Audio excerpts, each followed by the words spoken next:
thank you all for coming, and just really excited to have everyone here. So I'm Helen, the founder of Migrant Zine Collective, and You're ready!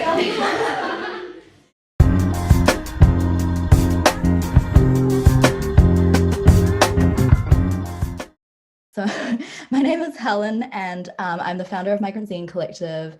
I'm also a feminist researcher, and I'm a master's student at AUT. And I founded Migrant Zine Collective in 2017, and it's an activist-based collective aiming to amplify migrant of colour voices through self-publishing and arts practices. Oh, hi, I'm Shivani. I'm an ex-Western Spring student. I'm currently studying my master's in architecture, and I'm part of Migrant Zine Collective. I joined the Asian Feminist Project last year, and that's where I met Helen, and we explored a bunch of issues regarding what it means to be an Asian woman here in New Zealand. And from then on, I kind of became a coordinator at Migrant Zine.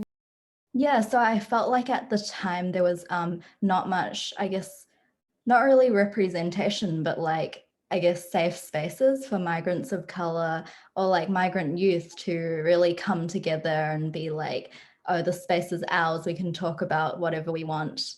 It was more so kind of just like dominant perspectives on like, you know, somewhat racist perspectives and mainstream media about migrants. And there was just none of like our own storytelling. And yeah, I guess I started that as a way of kind of just archiving and collecting our stories. Yeah.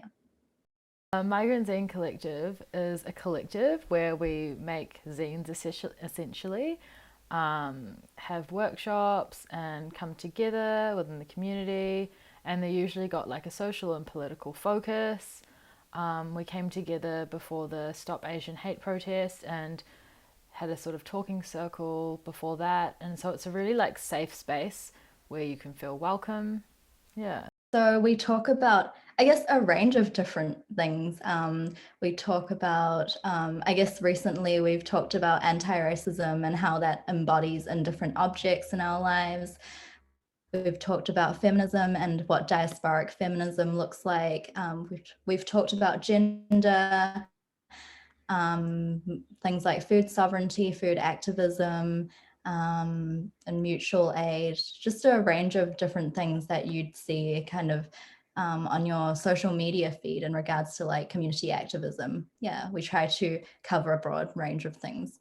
I guess like my work first started in a lot of like violence prevention spaces, and it was very activist based. And I mean, there were like forms of art ingrained in that, in those like workshops or community events. But yeah, I guess I never really found a space where I was like, I could freely like make art or express myself. And I thought zines were like a very good medium because they're already kind of, yeah, just like activists to begin with, and it could incorporate like different ways people could express themselves.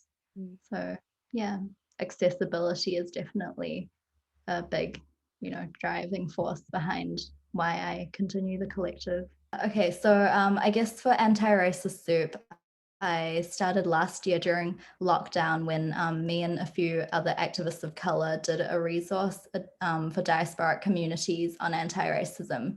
And it kind of built from there, and we decided in response to the xenophobia and anti-Asian racism, we would put together a publication around different perspectives in our communities and kind of just share this resource as a means of connecting communities and looking at how anti-racism could be expressed in different ways. We had the launch at SOAP, and we decided to invite a number of speakers that were also had written pieces for the resource. And also, I guess, we had a few people perform as well, and DJs, and just to kind of create that space with like communities of color and have that, you know, just have fun and for us to relax. Yeah. It's sad to see just how much the color of my skin had an impact on my sense of self-worth. I didn't just want lighter skin because of how it looked. but also because of how it shaped the way I was treated. So the future of Migrant Zine, I'd say more workshops, more things within the community. We'd love to do more things with youth, I think. We've got some stuff planned with Bilang Aotearoa, which is a space for refugee women, or former refugees, and just connecting with different sorts of people within the community and making migrants feel safe. And I think for me personally, connecting with youth would be amazing. So like coming into high schools and doing workshops, because I feel like there's so much isolation that young people face, and it's like so detrimental to, it affects them like, so much later in life. So if we can like kind of try help people feel happy, or like give them access to resources that might help them out, which would be really cool. And just more events, more zines, more people joining Migrant Zine. Building a bigger community. I guess future plans. I guess I would just continue running Migrant Zine Collective wherever I end up. I have done workshops overseas before in Asia and engaged with different kind of migrant diasporic groups as well. So just further developing different frameworks to engage with the community and looking at how I can host more workshops and get funding. I guess my dream would to be I don't know, paid full time or like paid for my work. But right now it's like not really doable because a lot of our work is not funded. Yeah. What does it mean to you? Like, what does Migrant Zine mean to you? So many things. Migrant Zine's great because, like I said before, it just builds a sense of community. I've been able to meet heaps of lovely, cool, like-minded people, and like growing up, you're just like, wow, I wish I had this when I was younger. So it's always nice to do things that